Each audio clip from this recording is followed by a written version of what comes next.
Hello बच्चों, कैसे हो आप सब? सभी स्वस्थ हो? मैं प्रीति कुमारी, आपकी हिंदी अध्यापिका। आज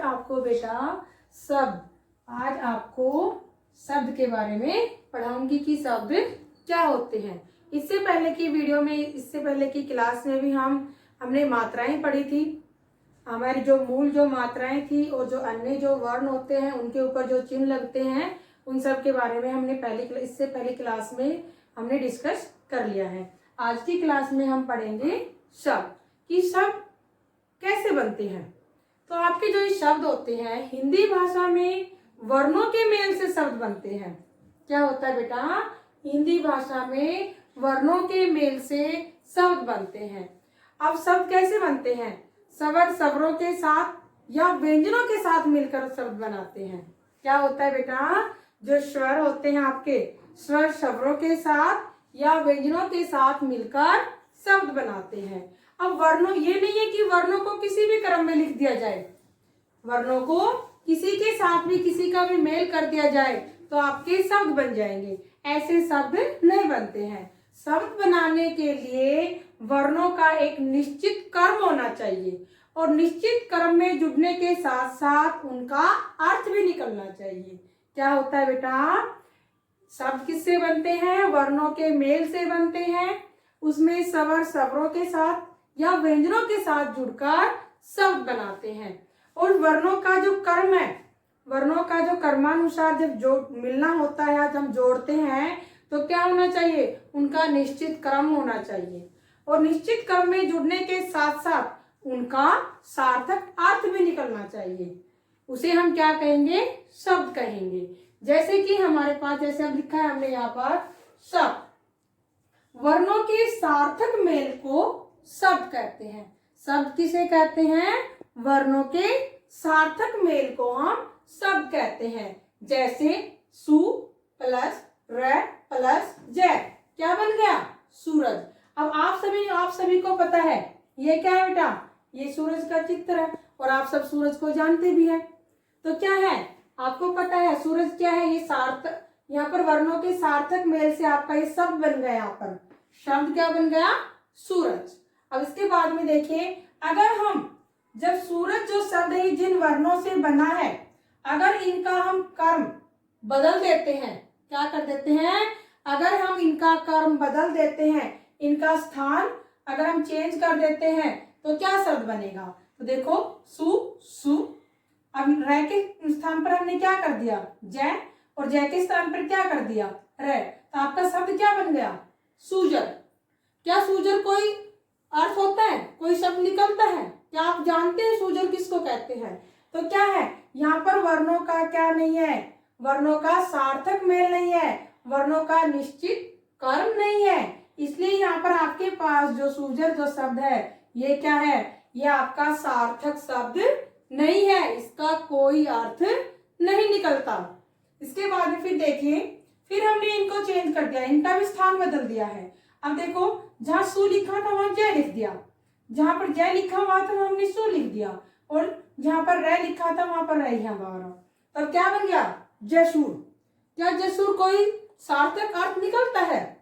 तो इसका भी कोई सार्थक अर्थ नहीं निकलता। यहाँ पर जो वर्ण दिए गए हैं, देखो निश्चित क्रम में तो दिए गए हैं, लेकिन निश्चित क्रम के साथ देने के साथ साथ यहाँ पर शब्दों का कोई निश्चित अर्थ, कोई सार्थक अर्थ नहीं निकल रहा है।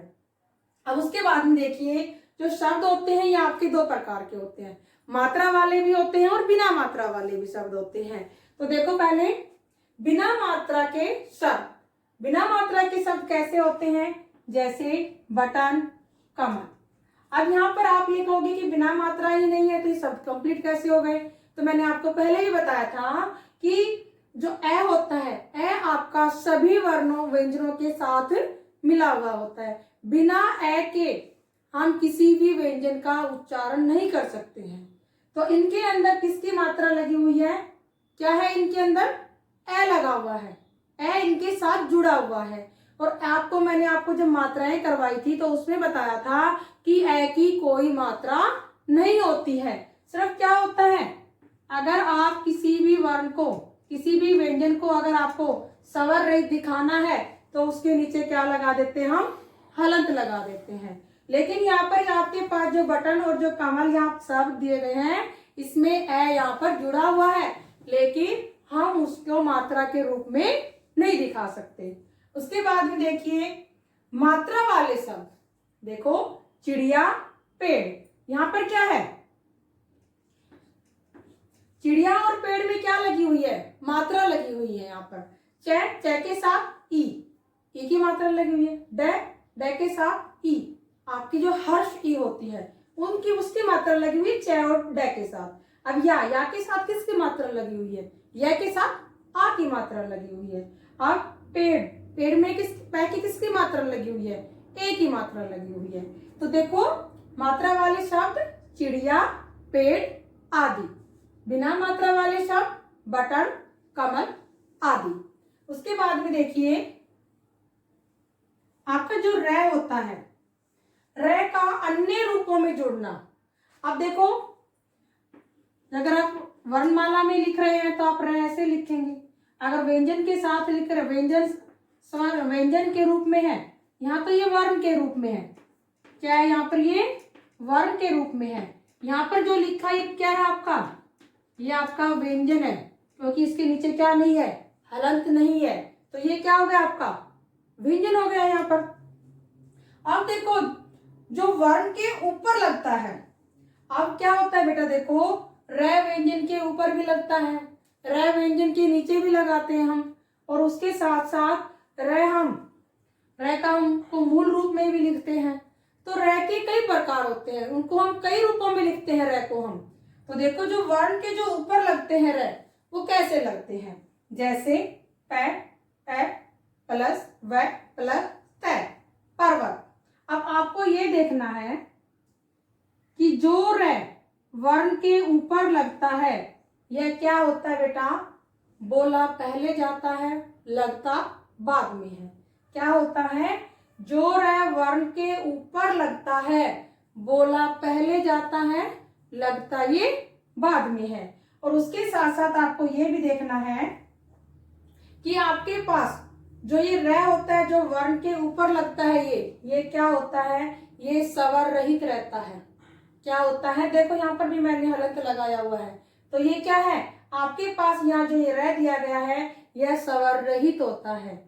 तो क्या होगा बेटा, जो वर्ण के ऊपर जो र लगता है, पर्वत, जैसे हमने बोला पर्वत, बोला पहले जाता है, लगता ये बाद में है, और यह ए रहित होता है, यह स्वर रहित होता है।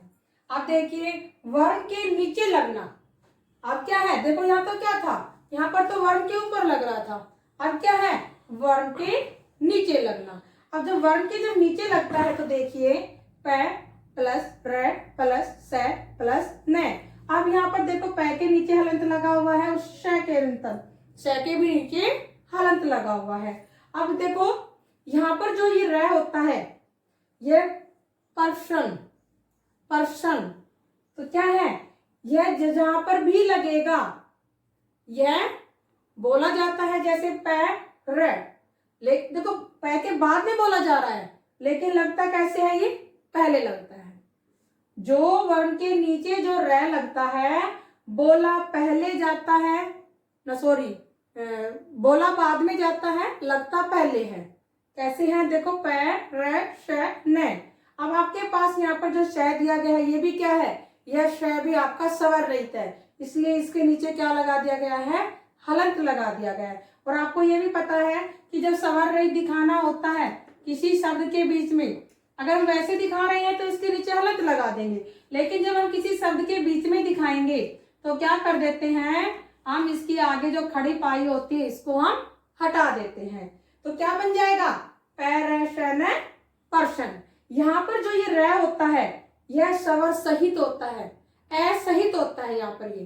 यहाँ पर जो ये र होता है यह स्वर सहित होता है।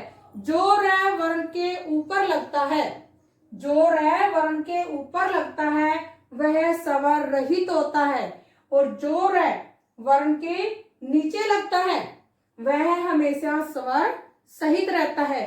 और जिस भी वर्ण के पैर में लगेगा, ये जिस भी वर्ण के पैर में लगता है वह वर्ण हमेशा स्वर रहित रहता है। यहाँ पर जो प है, यहाँ पर जो प दिया गया है ये स्वर रहित है, लेकिन जो रे की यहाँ पर जो आपका जो रे जो वर्ण लगा हुआ है, यहाँ पर जो व्यंजन लगा हुआ है, यहाँ पर ये क्या है, यह स्वर सहित है। तो बेटा जिस प्रकार हमने वर्णों के निश्चित क्रम में जोड़ने से क्या बनाए थे, शब्द बनाए थे, अब उसी प्रकार हम क्या करेंगे कि शब्दों के निश्चित क्रम से हम क्या बनाएंगे, अब सब वाक्य बनाएंगे। जिस प्रकार वर्णों के निश्चित क्रम से क्या बने थे, क्रम से बेटा शब्द बने थे, उसी प्रकार अब हम क्या बनाएंगे, शब्दों के निश्चित क्रम से हम वाक्य बनाएंगे। जब तक हम शब्दों को निश्चित क्रम में नहीं लिखेंगे हमारे वाक्य नहीं बनेगा, हमारा वाक्य नहीं बनेगा। जैसे कि जैसे अगर हम निश्चित क्रम में लिख भी देते हैं, अगर इनको अनिश्चित क्रम में लिख भी देते हैं तो उनका कोई अर्थ नहीं निकलता है। इसलिए जब तक शब्दों को हम निश्चित क्रम में नहीं लिखेंगे हमारा वाक्य नहीं बनेगा। अब जैसे वाक्य किसे कहते हैं, शब्दों का सार्थक मेल, क्या है बेटा, शब्दों का सार्थक मेल वाक्य कहलाता है। वर्णों का सार्थक मेल क्या कहलाया, शब्द। अब शब्दों का सार्थक मेल क्या कहलाता है, वाक्य कहलाता है। जैसे आपके पास यहाँ उदाहरण दिए गए हैं, जैसे नदी है बहती रहती, नदी है बहती रहती, है नदी बहती रहती, और नदी बहती रहती है। अब आपके पास यहाँ पर 3 वाक्य दिए गए हैं, कै, ख और ग। अब है नदी बहती रहती, क्या यहाँ पर शब्दों का सार्थक मेल है, यहाँ शब्दों का सार्थक मेल नहीं है। नदी बहती रहती, यहाँ पर भी शब्दों का कोई सार्थक मेल नहीं है। इसलिए आपका कै और जो ख है, कै में और ख में जो शब्द दिए गए हैं इनसे कोई सार्थक वाक्य आपका नहीं निकल रहा है। अब देखो नदी बहती रहती है, यहाँ क्या है, यहाँ पर शब्दों का क्या है बेटा, सार्थक मेल है। यहाँ क्या है, शब्दों का सार्थक मेल है, इसलिए ये हमारा क्या बन गया, ये हमारा वाक्य बन गया। अब उसके बाद में देखिए वाक्य के भाग। वाक्य के 2 भाग होते हैं, वाक्य के 2 भाग होते हैं। कौन कौन से होते हैं, उद्देश्य विधेय, उद्देश्य विधेय। अब उद्देश्य में क्या होता है बेटा, उद्देश्य में होता है कि जैसे कि आपके पास उदाहरण है, वैभव पुस्तक पढ़ता है। अब यहाँ पर जो है वैभव, वैभव क्या है, वैभव आपका उद्देश्य है, और पुस्तक पढ़ता है, पुस्तक पढ़ता है क्या आपका विधेय है। अब उद्देश्य किसे कहते हैं और विधेय किसे कहते हैं, तो उद्देश्य में क्या होता है बेटा कि जो वाक्य में जो मुख्य होता है, जो वाक्य में मुख्य होता है, जिसके बारे में आगे बताया जाता है वह विधेय होता है, और जो वाक्य में जो मुख्य होता है वह आपका विधेय होता है, आप उद्देश्य होता है, सॉरी। तो वैभव यहाँ पर क्या है, उद्देश्य है। पुस्तक पढ़ता है, कौन पढ़ता है, वैभव, तो वैभव आपका उद्देश्य है, पुस्तक पढ़ता है क्या है, विधेय। यहाँ पर वैभव क्या है, कर्ता भी है, और जो भी काम कर रहा है इस वाक्य में कौन कर रहा है, वैभव। तो जो भी कर्ता होता है, जो मुख्य होता है किसी भी वाक्य में, वह हमेशा उद्देश्य होता है, और जिसके बारे में जो कुछ भी बताया जाता है वह हमेशा विधेय होता है। आपको आई होप आपको बेटा ये अच्छे से समझ में आ गया होगा। Okay, thanks.